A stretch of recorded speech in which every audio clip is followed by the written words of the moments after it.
I think there have been more people on my podcast that have a background or a really strong interest in psychology than almost any other like more traditional data sciencey like background. And my first interest was in psychology. And my first college major was psychology.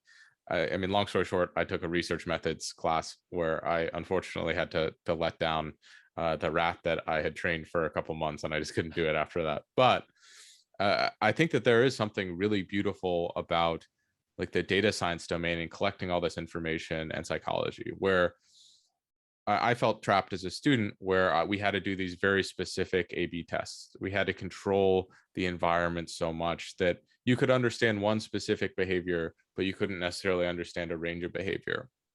And when we're dealing with human interactions, when we're dealing with purchasing decisions, when we're dealing with any of these human behavioral things, the power of big data makes the psychology insights that we're getting in these like lab controlled settings available at a lot larger scale.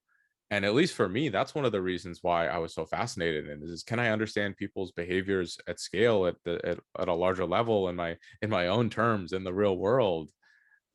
That pursuit and that understanding is unbelievably exciting. I think for a lot of people in psychology.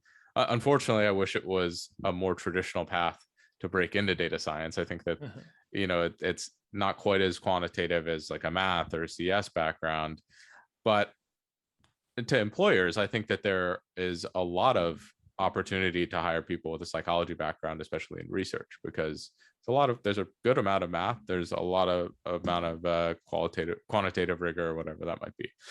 Sorry, I digress a little Absolutely, bit there, but absolutely, I agree. And as a data scientist, it's so powerful if you understand people.